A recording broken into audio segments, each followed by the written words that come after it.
What's going on, y'all? We're halfway through the NBA season, so I'm kind of continuing the trend this week of doing awards, predictions, rankings, things like that to kind of celebrate being halfway through the year. So today, we're going to take a look at award predictions. Where are we at halfway through the NBA season? And you know what that means? We're back here on the spreadsheets, because of course we are. As a quick reminder, make sure you guys like, subscribe, and comment. I've responded to every single comment to my YouTube channel up to this point, and I intend to keep on doing so. Stay tuned for the end of the video, where we'll do our comment of the video. I go back and read through your comments and pick one to kind of highlight and talk about.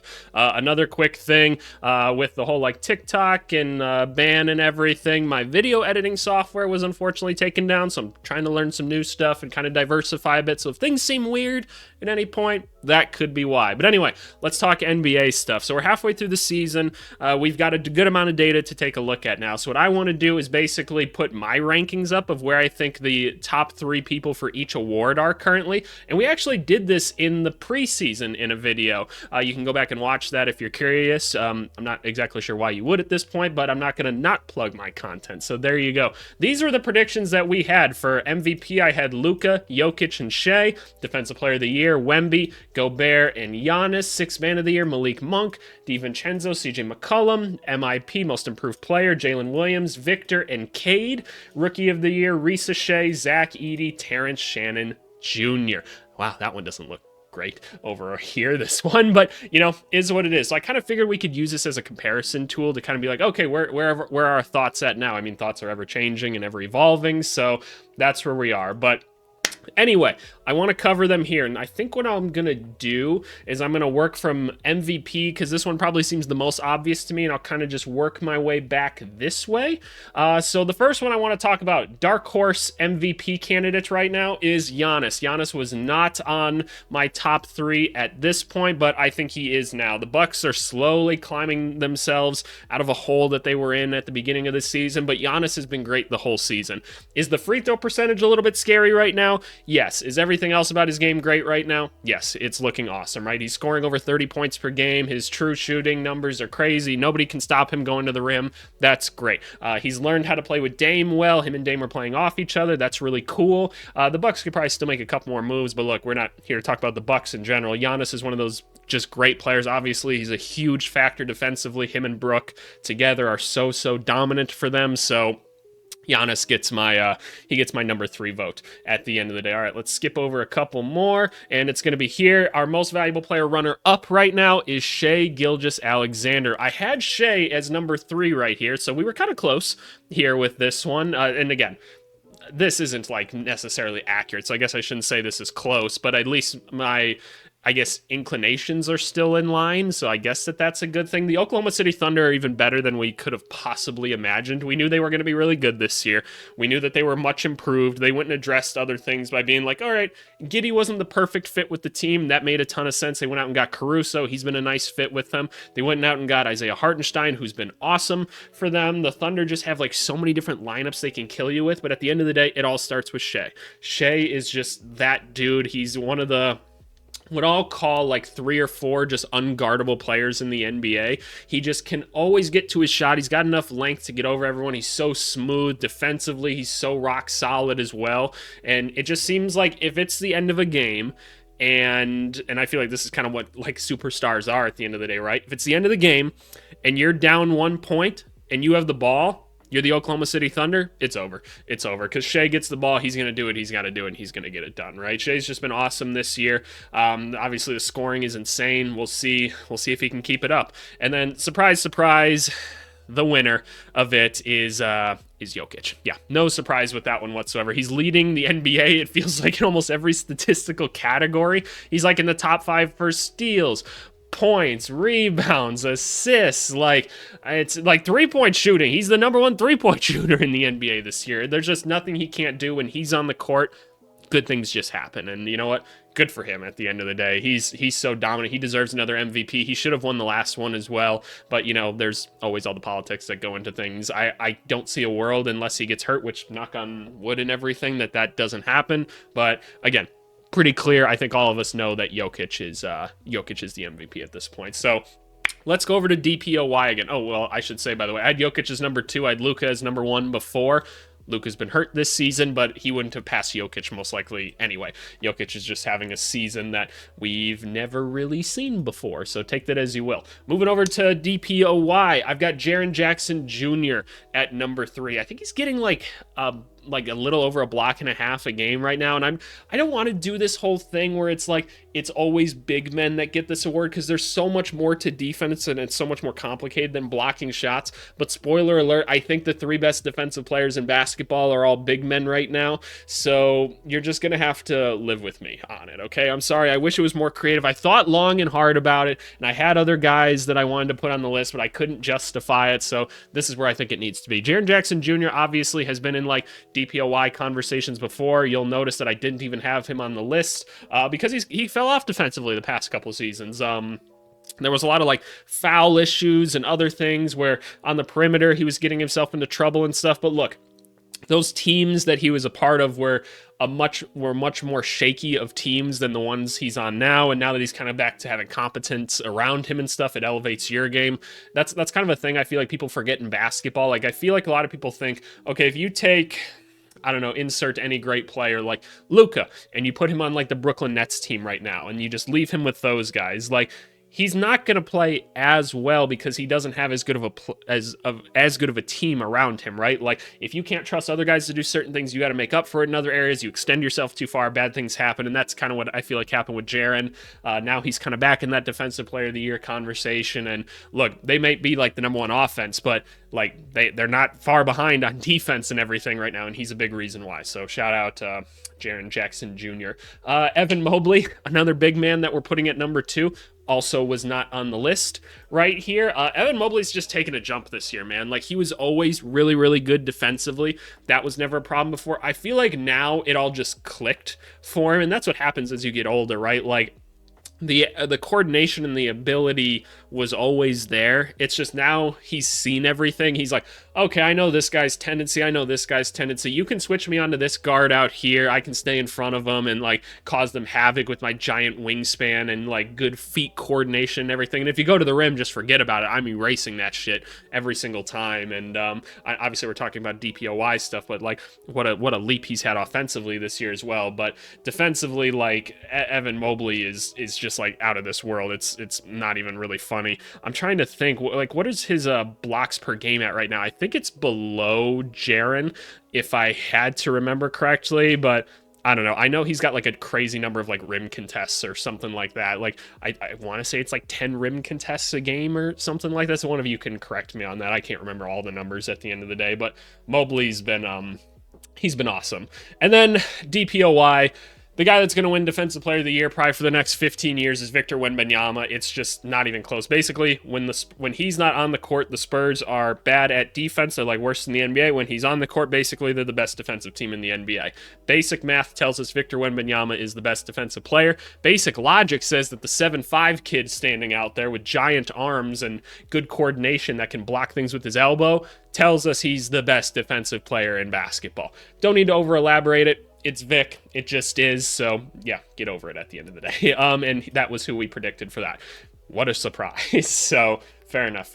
Moving on to 6th man of the year. Number 3, I've got Amen Thompson. And honestly, I think this third 6th man of the year spot was the one that I debated about the most. I had a lot of different names here. So if you have a different one, totally here for it.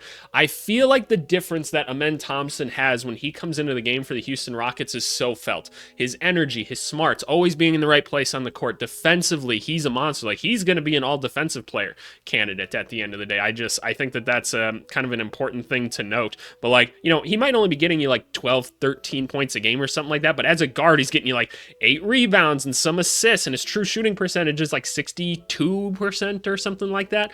Last I checked, and his usage is actually like pretty crazy. Like, don't look at like usage, by the way, online. That's kind of a skewed statistic. Look at true usage. That's kind of a better statistic. His true usage is like almost like 30%. So like he's involved with like everything on this team, and his effective plus minus is like looking really good this season. Even some of like the estimated like individual plus minuses are like pretty crazy and in high percentiles. So he just feels like such an impact player that I want to give credit to. So there you go, Amen Thompson. Next guy, I've got DeAndre Hunter. I feel like that's a fair guy to put here. Should he be on the bench? Probably not. Probably not. He's had such a jump this year. He's going from like a very consistent, like 15, 16 point a game score to getting you 20 points almost every night. Efficiency looking good. It's dropped off a little bit as of late, but overall, DeAndre Hunter's kind of just doing his thing out there. I'd love if we can turn him into someone that sees the court a little bit better. I don't know why whenever I think of him, I don't think that he has that problem, but he definitely does. He's kind of a like tunnel vision scorer kind of guy right now, and he's kind of always been that way. Like he's kind of just like, all right, I don't have like a ton of moves at my disposal, so I'm just kind of going to keep hitting you with the ones that I have until I get a shot that I like, and he's hitting them right now, and he's doing what he needs to, but I mean, he's a big difference maker for the Hawks, who are in a pretty good spot overall this year. So shout out DeAndre Hunter. What growth and everything we've had. It's interesting. This is a guy that I never thought would take like a leap or anything like that. I figured he'd just be very consistent throughout his career, and that's good because he came in good. But yeah, he's taken it to a new level this year. And then sixth man of the year, I have to imagine, like, betting-wise, this has to be, like, the most for sure thing right now. Peyton Pritchard, sixth man of the year. Not even, like, a question in my mind. How dare the Celtics, by the way? How dare the Celtics have this good of a starting five? And we're like, well, I guess they'll have to make it work with their bench. And they probably have the sixth man of the year as well. What is he? He's getting like 15, 16 points a game, like 3 or 4 assists, 3 or 4 rebounds. Like true shooting percentage is nuts. He's clutch. He can take over games when he needs to. His defense is crazy. He somehow makes the Celtics even better. When they take out Drew Holiday and Derek White, the team somehow gets better when he comes in. So whatever, fair enough. Good for you, Boston. You guys are just going to win everything at the end of the day. So good for you guys. But no, Peyton Pritchard's having an awesome season. He's one of those guys that just feels like he knows that he's that good. And he's like, yeah, whenever you need me to, I got this, right? I'm going to take over this game. And how awesome is that to have a guy like that off your bench when you already have all these other studs on your team? It's just, what a blessing. What a blessing for them. Going back to who I had as sixth man of the year candidates, I didn't do a very good job with this one as of right now. Malik Monk has been starting a lot of this season, which should he have been? I don't know. Like, because he's having like a fine season all said and done. It's just like we had some lineup questions for them. DiVincenzo has not been what we were hoping for this year. And you know what? I probably should have looked at the team and been like, it is going to be too hard for DiVincenzo to work in this offense. So that's on me. CJ McCollum's been a really good player this year. He's been starting a lot of the year because players have been hurt and everything. So I was right to think that CJ McCollum was going to have a good season. It's just not in the role that I thought. So is what it is. Ever changing. Most improved player.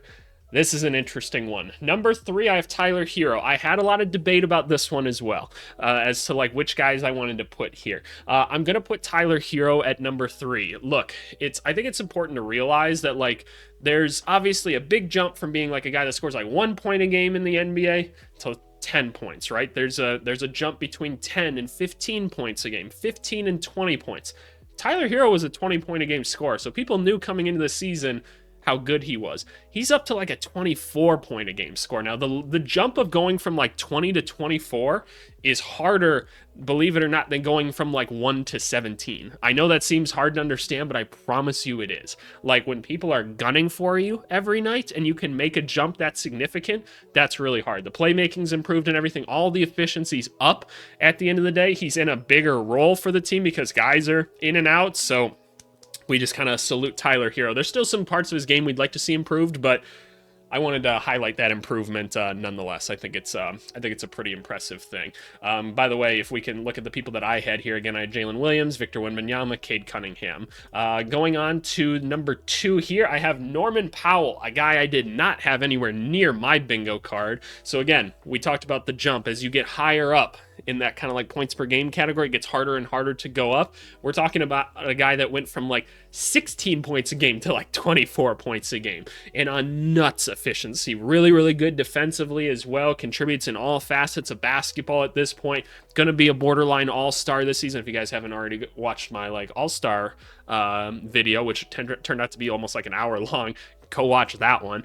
We talk about Norman Powell for a bit on there, but what a great season this guy has had. He's been really carrying this team in a lot of ways to a very respectable record in a very difficult Western Conference. So good for Norman Powell, man. It's been awesome to watch him work and watch him develop. So hopefully he gets another big payday for himself soon. Most improved player though, I'm giving it to Cade Cunningham, which I think is probably controversial because I know that there's going to be names like DeAndre Hunter right here, Jalen Johnson on the list. Like I'm sure Tyler Hero is up there and Norman Powell as well. I don't know. I could probably think of a couple others to throw on this list. Maybe even Jalen Williams, right? Like I had on here.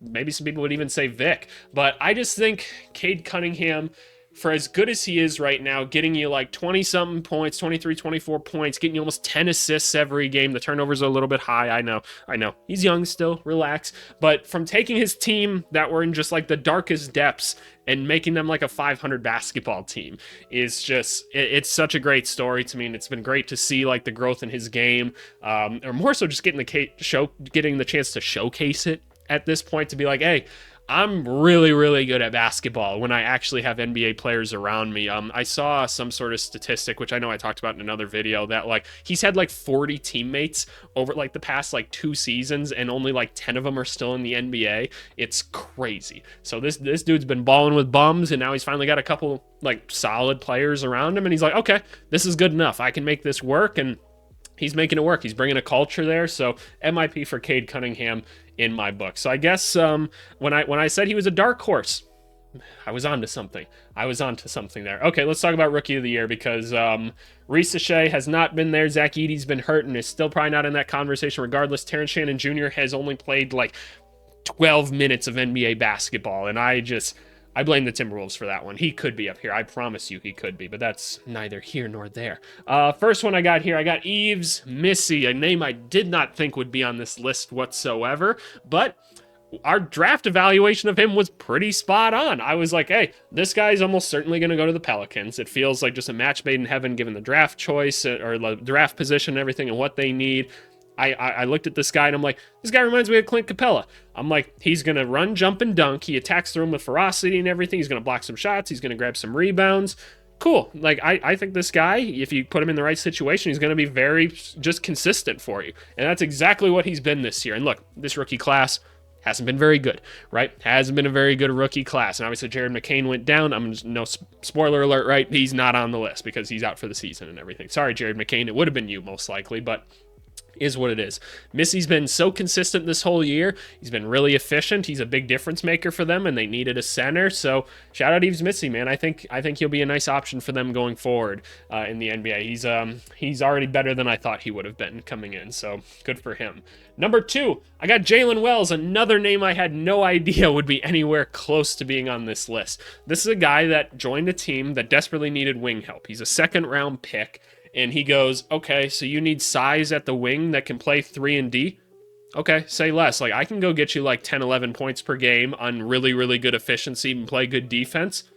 Great. Like, there's still parts of his game that could be improved, don't get me wrong. Like, I'd love to see like better ball handling and stuff like that, and maybe like a little bit better finishing at the rim and stuff like that. Maybe a little bit better vision and stuff. But like, for a rookie season, holy cow, like this guy's basically like doing a Norman Powell type role, but as a rookie in like a much smaller role, obviously, right? Like he's just being super efficient, doing what he's needing to do within his role.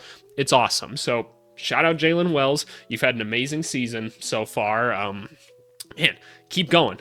Like he is like a 6th or 7th option on this team, but he's thriving in it, man. He really, really is. And then my number 1 choice, I'm sure you guys are probably pretty curious about this one, aren't you? Like a little bit of a drum roll moment, maybe. No, I'm not going to do that. That shit's stupid. Let's give it to Alex Sarr as of right now. And look, there's other names that could be up here. There definitely could be, but I'm giving it to Sarr. He, like, offensively, he was pretty rough at the start of the season. Quick reminder, he's on the Wizards, right? But at the end of the day, dude wasn't putting the ball in the hoop. I can talk all about how the Wizards were using him incorrectly, is what it is, but now he's hitting like a couple 3-pointers every single game. He's getting rebounds and going up and down the court. We're just talking about offense right now because that's the harder thing to talk about with him. Like the way he can glide and get up and down the court, and you see see him. I'm gonna step back for a second so you guys can see. But like, he's going, he's hitting someone with like mean Euro steps, finishing back over them like that at his size. That's the stuff that got me so excited about him. Like in the pre-draft process, I'm like, you just don't see big men that can do that. So between that and just having like amazing defensive instincts, he has looked so good defensively for them this whole season. Like he's everything he was advertised to be. And now that the offense is slowly starting to come around, that's great. Does he still take bad shots and everything because the Wizards put him in bad situations? Yep, because look, he doesn't get to pick where he is in the court. I promise you he doesn't. Like, that's just not how it really works. So he's doing what he can, and would I love to see him in just some more fucking pick and rolls? Yes, I would. But for the time being, I'm probably going to give it to him just because he has been so good on one end of the court. You could convince me it's Jalen Wells. I wouldn't hate you for that thought at all. Maybe you want to say Stephon Castle's up here. I just think Castle's been so inefficient in a couple parts of his game. I've still been really impressed with him, but that's just kind of my thought on it. So, and those are probably the 4 names I'd consider on here, but these are my rankings at the end of the day. This is who I think the awards are going to. So this is where I turn it back to you. Let me know what you guys think down in the comments below. Where do you have guys ranked and everything? And yeah, leave me those comments so you can be like, ABC, I can't believe you didn't rank this guy right here. Yep, you're damn right I didn't. So you better explain why, instead of being like, oh, it's so cringe how you didn't put Asar Thompson in the most improved because of this number. Cool, just explain it to me and move on, okay? I got other things to do in the day. Let's do our comment of the video. All right, y'all, the comment of the video comes from our mock draft video here. Obviously, I'm pre-recording a bit of this stuff, so it's not quite like the previous video, but we're going over here to Addy Trolla 2535 here. He said, every time I simulate a draft, Chicago moves up to the top 3. Bulls went up to the #1 pick last night, and he just kind of continued to give me hope, and people were like, shout out Dilla Madukes and everything. I'd love to see Dylan Harper back in Chicago and everything. I said, don't give me hope. And so they're like, well, what if they did give it? And I'm just like, look, just leave me be, okay? But thanks, you guys, for giving me false hope that good things will happen in my sports team. And hey, go leave me a comment and everything so maybe you can be featured on the next video. But anyway, I appreciate you guys as always, and we'll talk to you later. Thanks so much. Bye.